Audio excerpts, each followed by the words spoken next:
ഇന്നലെ നമ്മളൊരു വീഡിയോ ചെയ്തിട്ടുണ്ടായിരുന്നു. മീനുകളിൽ വരുന്ന ഫംഗൽ ഇൻഫെക്ഷനെ കുറിച്ചായിരുന്നു വീഡിയോ.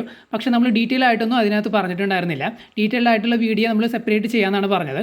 കഴിഞ്ഞ വീഡിയോയിൽ നമ്മൾ കൂടുതലും ഡിസ്കസ് ചെയ്തത് ഇൻഡോർ ടാങ്കുകളും ഔട്ട്ഡോർ ടാങ്കുകളിലും ഏത് ടാങ്കുകളിലാണ് കൂടുതലായിട്ട് ഈ ഒരു ഇൻഫെക്ഷൻ വരാൻ സാധ്യതയുള്ളത് അതിൻ്റെ ഒരു കമ്പാരിസനാണ് ഇന്നലത്തെ വീഡിയോയിൽ നമ്മൾ ചെയ്തിട്ടുണ്ടായിരുന്നത്. എന്നാൽ ഇന്നത്തെ വീഡിയോയിൽ നമ്മൾ ചെയ്യാൻ പോകുന്നത് എന്താണെന്ന് വെച്ച് കഴിഞ്ഞാൽ കുറച്ച് ഡീറ്റെയിൽഡ് ആയിട്ട് പറയാനായിട്ട് പോകുന്നത് എന്താണ് ഈ ഒരു ഫംഗൽ ഇൻഫെക്ഷൻ, അതുപോലെ തന്നെ ഇതിൻ്റെ സിംറ്റംസ് എന്താണ്, വരുമ്പോൾ മീനുകളിൽ കാണിക്കുന്ന സിംറ്റംസ് എന്താണ്, പിന്നെ ഏതൊക്കെ സാഹചര്യങ്ങളിലാണ് ഇത് വരുന്നത്. ഇന്നലെ നമ്മൾ 1-2 സാഹചര്യങ്ങൾ മാത്രമാണ് ഡിസ്കസ് ചെയ്തത്. വേറെയും സാഹചര്യങ്ങളിൽ ഈ ഒരു ഫംഗൽ ഇൻഫെക്ഷൻ വരാൻ സാധ്യതയുണ്ട്. അതൊക്കെ നമ്മൾ ഈ വീഡിയോയിൽ പറയുന്നുണ്ട്. അതുകൂടാതെ നമ്മൾ പറയുന്നത് ഇതിൻ്റെ ട്രീറ്റ്മെൻറ്റുകൾ കാര്യങ്ങളൊക്കെ എങ്ങനെയാണെന്നുള്ളതാണ്. പിന്നെ ഇത് വരാതിരിക്കാനായിട്ട് ശ്രദ്ധിക്കേണ്ട കാര്യങ്ങൾ, അത്തരം കാര്യങ്ങളാണ് ഈ വീഡിയോയിൽ നമ്മൾ പറയാനായിട്ട് പോകുന്നത്. അപ്പോൾ ഫംഗൽ ഇൻഫെക്ഷൻ എന്ന് പറഞ്ഞു കഴിഞ്ഞാൽ മീനുകളിൽ കോമൺ ആയിട്ട് കണ്ടുവരുന്ന ഒരു അസുഖമാണ്. ഒരുമാതിരിപ്പെട്ട എല്ലാ മീനുകളെയും ബാധിക്കുന്ന ഒരു അസുഖമാണ് ഈ ഒരു ഫംഗസ് ഇൻഫെക്ഷൻ. ഇത് മീനുകളെ ബാധിച്ചാൽ നമുക്ക് പെട്ടെന്ന് അറിയാനായിട്ട് സാധിക്കില്ല.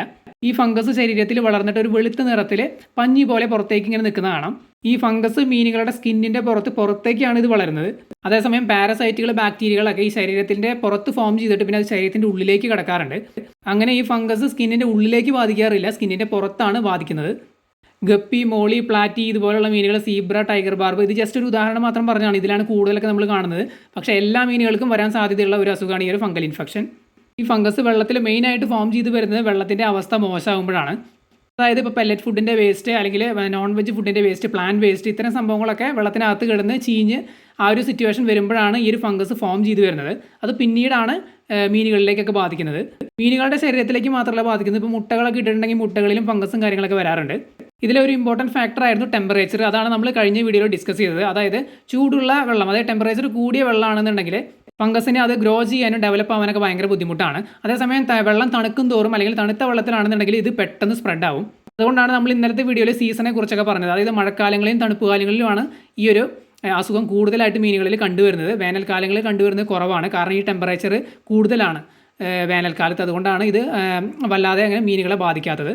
അതുപോലെ തന്നെ നമ്മൾ മീനുകളുടെ ഇമ്മ്യൂണിറ്റിയുമായിട്ടൊന്ന് കമ്പയർ ചെയ്ത് പറയുകയാണെന്നുണ്ടെങ്കിൽ, അതായത് എല്ലാ സാഹചര്യങ്ങളിലും മീനുകളെ ഈ ഒരു ഫംഗസ് ബാധ സ്ട്രൈറ്റ് അങ്ങ് ബാധിക്കാറില്ല. അതായത് മീനുകൾ നല്ല ഹൈ ഇമ്മ്യൂണിറ്റിയിലൊക്കെ നിൽക്കുകയാണെന്നുണ്ടെങ്കിൽ, അതായത് മീനുകൾ സ്ട്രെസ് ഇല്ലാതെ നല്ല ഇമ്മ്യൂൺ ലെവലൊക്കെ ഹൈ ആയി നിൽക്കുകയാണെന്നുണ്ടെങ്കിൽ ഇതങ്ങനെ പെട്ടെന്ന് ബാധിക്കില്ല. കൂടുതലും ഈ ഫംഗസ് ബാധ വരുന്നത് വീക്കായിട്ട് നിൽക്കുന്ന മീനുകൾക്കാണ്. വീക്കായി നിൽക്കുക എന്ന് പറഞ്ഞാൽ ഏതെങ്കിലും രീതിയിൽ അവരുടെ ശരീരത്തിൽ വല്ല ഇഞ്ചുറിയോ സ്ട്രെസ്സോ, മെയിനായിട്ടുള്ള കാര്യം സ്ട്രെസ്സാണ്. മഴക്കാലത്തൊക്കെ ടെമ്പറേച്ചറിൽ വരുന്ന ഡിഫറൻസ് മീനുകളിൽ സ്ട്രെസ് ഉണ്ടാക്കാറുണ്ട്. അപ്പോൾ ഈ ഒരു സ്ട്രെസ്സൊക്കെയാണ് പെട്ടെന്ന് ഈ ഒരു അസുഖം പിടിപെടാനായിട്ട് കാരണമാകുന്നത്. ഞാൻ നേരത്തെ പറഞ്ഞു, ഈ ഒരു അസുഖം വന്നു കഴിഞ്ഞാൽ പെട്ടെന്ന് നമുക്ക് അറിയാനായിട്ട് സാധിക്കില്ല. പിന്നെ നമ്മൾ ശ്രദ്ധിച്ചു തുടങ്ങും. ഇതിൻ്റെ ശരീരത്തിൽ ഇങ്ങനെ ഈ ഒരു വൈറ്റ് സംഭവം വന്നു തുടങ്ങുമ്പോഴാണ് നമ്മൾ ശ്രദ്ധിച്ചു തുടങ്ങി. ഈ സമയം കൊണ്ട് അവർ ഫുഡ് എടുക്കുന്നതൊക്കെ നിർത്തി കാണും. ഏതെങ്കിലും ഒരു സൈഡിലൊക്കെ പോയി ഒതുങ്ങി നിൽക്കും.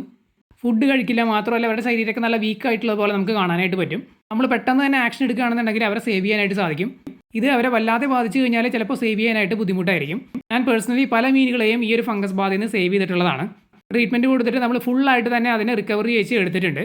ഗോൾഡൻ ഗൗരാമികൾ, പ്ലാറ്റി, അതുപോലെ തന്നെ സീബ്ര, ടൈഗർ ബാർബ്, ഇതിനൊക്കെ നമ്മൾ ട്രീറ്റ്മെൻറ്റ് കൊടുത്തിട്ട് ഫംഗസ് ബാധയിൽ നിന്ന് റിക്കവർ ചെയ്ത് എടുത്തിട്ടുള്ളതാണ്. അപ്പോൾ ഈ ഒരു അസുഖം വന്നു കഴിഞ്ഞാലുള്ള പ്രധാന സിംറ്റംസ് അല്ലെങ്കിൽ ലക്ഷണങ്ങൾ എന്തൊക്കെയാണെന്ന് വെച്ച് കഴിഞ്ഞാൽ നേരത്തെ പറഞ്ഞതാണ്. ഇതിൻ്റെ ശരീരത്തിൽ വെളുത്ത നിറത്തിൽ പഞ്ഞി പോലെ ഒരു സംഭവം നമുക്ക് കാണാനായിട്ട് പറ്റും. ഈ ഫംഗസ് സ്കിന്നിൻ്റെ പുറത്ത് ഫോം ചെയ്ത് വരുന്നതാണ്. നമ്മൾ ആക്ഷൻ എടുക്കാനായിട്ട് വൈകും തോറും ഇത് മീനിൻ്റെ ശരീരം മൊത്തമായിട്ട് അങ്ങ് സ്പ്രെഡ് ആവും. പിന്നെ പതുക്കെ ഈ മീനിൻ്റെ മൂവ്മെൻറ്റ് കാര്യങ്ങളൊക്കെ സ്ലോ ആവാനായിട്ട് തുടങ്ങും, ഇനാക്റ്റീവ് ആവാനായിട്ട് തുടങ്ങും, ഫുഡ് കഴിക്കില്ല.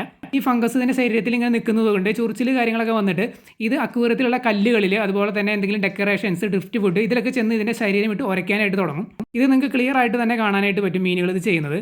പിന്നെ ഈ ഒരു ഫംഗസ് ഇതിൻ്റെ ശരീരത്തിൽ നിന്ന് ഉരച്ച് കളയാനൊക്കെ വേണ്ടിയിട്ടാണ് ഇങ്ങനെ കല്ലിലൊക്കെ പോയിട്ട് ഇവർ ശരീരം വിട്ട് ഉരയ്ക്കുന്നത്.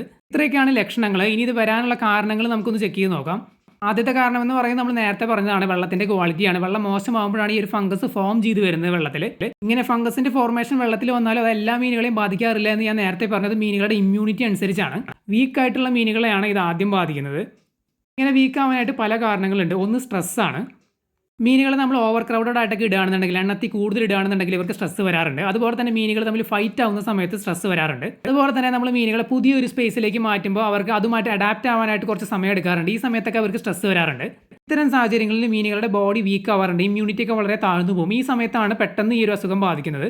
പിന്നെ മീനുകളുടെ ശരീരത്തിൽ ഏതെങ്കിലും രീതിയിൽ ഇഞ്ചുറി വന്നിട്ടുണ്ടെന്നുണ്ടെങ്കിൽ, അതായത് അക്വേറിയത്തിലുള്ള എന്തെങ്കിലും ഡ്രിഫ്റ്റ് ഫുഡിലൊക്കെ വരെ ശരീരം തട്ടി മുറിയുകയോ അല്ലെങ്കിൽ ഫൈറ്റായിട്ട് മുറിയൊക്കെ ചെയ്ത് കഴിഞ്ഞ് കഴിഞ്ഞാൽ ആ മുറിവിൻ്റെ അവിടെ ഫംഗസ് വരാറുണ്ട്. അതുപോലെ തന്നെ വൃത്തിയില്ലാത്ത ടാങ്ക്, ഫിൽട്രേഷൻ സിസ്റ്റം ഒക്കെ ക്ലീൻ ആക്കാതെ ഇരിക്കുന്ന സാഹചര്യത്തിലൊക്കെ ഈ പ്രശ്നം വരും. പിന്നെ വരുന്ന ഒരു കാരണം എന്ന് പറയുന്നത് മാൽ ന്യൂട്രീഷനാണ്, അല്ലെങ്കിൽ പുവർ ഡയറ്റ് എന്നൊക്കെ പറയാം. മീനുകൾക്ക് പ്രോപ്പറായിട്ട് ഫീഡ് ചെയ്യാതിരിക്കുക, അതായത് പ്രോപ്പർ ന്യൂട്രിയൻസും കാര്യങ്ങളൊന്നും കിട്ടാതെ അവരുടെ ബോഡി വീക്ക് ആവുക. പിന്നെ പെട്ടെന്ന് വരുന്ന ടെമ്പറേച്ചർ ഷിഫ്റ്റ്, അതായത് തണുത്ത വെള്ളത്തിലാണ് ഈ ഒരു ഫംഗസ് കൂടുതൽ സ്പ്രെഡ് ആവുന്നത് ഞാൻ നേരത്തെ പറഞ്ഞിട്ടുണ്ടായിരുന്നു. അപ്പോൾ പെട്ടെന്ന് തണുക്കുന്ന സാഹചര്യത്തിലൊക്കെ ഈ ഒരു അസുഖം പെട്ടെന്ന് പിടിപെടും. അപ്പോൾ നമ്മൾ ഈ പറഞ്ഞതൊക്കെയാണ് ഈ ഒരു അസുഖം വരാനുള്ള കാരണങ്ങൾ. ഇനി നമുക്ക് ഇതിൻ്റെ ട്രീറ്റ്മെൻറ്റ് ഒന്ന് ചെക്ക് ചെയ്ത് നോക്കാം. അപ്പോൾ ഈ ഇൻഫെക്റ്റഡ് ആയ മീനെ നമ്മൾ പെട്ടെന്ന് തന്നെ വേറൊരു ഹോസ്പിറ്റൽ ടാങ്കിലേക്ക് മാറ്റുകയാണ് ചെയ്യേണ്ടത്. അപ്പോൾ ആ ഒരു ടാങ്കിൽ നമ്മൾ ക്ലീൻ ആയിട്ടുള്ള വാട്ടർ വിത്ത് എയറേഷൻ കൊടുത്തിരിക്കണം. എന്നിട്ട് അതിലേക്ക് മെത്തലിൻ ബ്ലൂവോ അല്ലെങ്കിൽ സോൾട്ടോ ആണ് ആഡ് ചെയ്ത് കൊടുക്കേണ്ടത്. സോൾട്ട് ആഡ് ചെയ്യുമ്പോൾ പ്രത്യേകം ശ്രദ്ധിക്കേണ്ടത് അയോഡൈസ്ഡ് സോൾട്ട് യൂസ് ചെയ്യാൻ പാടില്ല എന്നാണ്. അക്വേറിയം സാൾട്ടാണ് യൂസ് ചെയ്യേണ്ടത്. പക്ഷേ നമ്മുടെ നാട്ടിലെ കല്ലുപ്പ് കാര്യങ്ങളൊക്കെ നമുക്ക് യൂസ് ചെയ്യാം. അതിനകത്ത് അയഡിൻ്റെ കണ്ടന്റ് വളരെ കുറവാണ്. ഞാനൊക്കെ യൂസ് ചെയ്യുന്നത് നമ്മുടെ സാധാരണ സ്പ്രിങ്കിളിൻ്റെ കല്ലുപ്പാണ്. അതിനകത്ത് ഞാൻ ചെക്ക് ചെയ്ത് നോക്കിയിരുന്നു. പൊട്ടാസ്യം അയോഡൈഡ് വളരെ സ്മോൾ ക്വാണ്ടിറ്റിയിലാണ് ഉള്ളത്. നമ്മൾ വർഷങ്ങളായിട്ട് യൂസ് ചെയ്യുന്നതാണ്. മീനുകൾക്ക് ഇതുവരെ പ്രശ്നവും കാര്യങ്ങളൊന്നും ഉണ്ടായിട്ടില്ല. ഒന്നുകിൽ സോൾട്ട് അല്ലെങ്കിൽ മെത്തലിൻ ബ്ലൂ. അപ്പോൾ പല ബ്രാൻഡുകളുടെ സോൾട്ടും കാര്യങ്ങളൊക്കെ ഉണ്ട്. അപ്പോൾ അത് വാങ്ങുമ്പോൾ ഒന്ന് ചെക്ക് ചെയ്ത് നോക്കുന്നത് നല്ലതാണ്. അയഡിൻ്റെ കണ്ടൻറ്റൊക്കെ, അയഡിൻ്റെ കണ്ടന്റ് വല്ലാതെ കൂടിപ്പോയാൽ മീനുകൾ ഡെഡായി പോകും. ഇത് കൂടാതെ ഓൺലൈനിൽ API ബ്രാൻഡിൻ്റെ ഒക്കെ ഫംഗസ് ക്യൂർ എന്നൊക്കെ പറഞ്ഞിട്ടുള്ള റെഡിമെയ്ഡ് മെഡിസിനുകൾ മേടിക്കാനായിട്ട് കിട്ടും. അത് വാങ്ങി യൂസ് ചെയ്യണമെങ്കിൽ അതും ചെയ്യാം. ഞാൻ സോൾട്ടാണ് ട്രീറ്റ്മെൻറ്റിനായിട്ട് യൂസ് ചെയ്യാറുള്ളത്. അപ്പോൾ മൈൽഡ് ഇൻഫെക്ഷൻ ഒക്കെ ആണെന്നുണ്ടെങ്കിൽ നമ്മൾ 5 ലിറ്റർ വെള്ളത്തിലേക്ക് 1 ടേബിൾ സ്പൂൺ ഉപ്പാണ് ആഡ് ചെയ്ത് കൊടുക്കേണ്ടത്. അതേസമയം കുറച്ച് സ്ട്രോങ് ആയിട്ട് ഈ ഒരു ഫംഗൽ ബാധ വന്നിട്ടുണ്ട് എന്നുണ്ടെങ്കിൽ 3 ലിറ്റർ വെള്ളത്തിലേക്ക് 1 ടേബിൾ സ്പൂൺ ഈ ഒരു അളവിലാണ് ആഡ് ചെയ്ത് കൊടുക്കേണ്ടത്. വെള്ളം തണുപ്പാണെന്നുണ്ടെങ്കിൽ ഹീറ്റർ ഉപയോഗിച്ച് വെള്ളം നോർമൽ ടെമ്പറേച്ചറിലേക്ക് കൊണ്ടുവരിക. സഡനായിട്ട് ചെയ്യരുത്. ഹീറ്റർ അഡ്ജസ്റ്റ് ചെയ്ത് സ്ലോ ആയിട്ട് ഈ ഒരു നോർമൽ ടെമ്പറേച്ചറിലേക്ക് കൊണ്ടുവരിക. ഡെയിലി ടാങ്കിൽ 30% വാട്ടർ ചേഞ്ച് കൊടുക്കുക. എന്നിട്ട് ഇത് ഫുള്ളായിട്ട് മാറുന്നത് വരെ ട്രീറ്റ് ചെയ്യുക. അപ്പോൾ പെട്ടെന്ന് പറയും എന്തൊക്കെ കാര്യങ്ങളാണ് ഈ ഒരു അസുഖം വരാതിരിക്കാനായിട്ട് ശ്രദ്ധിക്കേണ്ടതെന്നുള്ളത്. ഒന്നാമത്തെ കാര്യം വാട്ടർ ക്വാളിറ്റിയാണ്. വെള്ളം മോശമാവാതെ സൂക്ഷിക്കുക. പിന്നെ ശ്രദ്ധിക്കേണ്ടത് ടാങ്കിൽ മീനുകൾ എണ്ണത്തിൽ കൂടുതൽ ഇടാതിരിക്കുക. അതുപോലെ തന്നെ ടാങ്കിൻ്റെ അടിഭാഗത്ത് അടിഞ്ഞു കൂടുന്ന മീൻ പ്രൊഡ്യൂസ് ചെയ്യുന്ന വേസ്റ്റ്, ഫുഡ് വേസ്റ്റ്, അതായത് പെല്ലറ്റ് ഫുഡിൻ്റെ വേസ്റ്റ്, പ്ലാന്റ് വേസ്റ്റ്, നോൺ വെജിൻ്റെ വേസ്റ്റ് എന്തെങ്കിലും ഉണ്ടെങ്കിൽ അതൊക്കെ നമ്മളൊരു സൈഫൺ ഉപയോഗിച്ച് വലിച്ച് ക്ലീൻ ചെയ്യുക. പ്രോപ്പർ ടെമ്പറേച്ചർ മെയിൻറ്റെയിൻ ചെയ്യുക. ബാലൻസ്ഡ് ഡയറ്റ് ഫോളോ ചെയ്യുക. ഇത്തരം കാര്യങ്ങൾ ശ്രദ്ധിക്കുകയാണെന്നുണ്ടെങ്കിൽ എല്ലാം ഓക്കെയാണ്.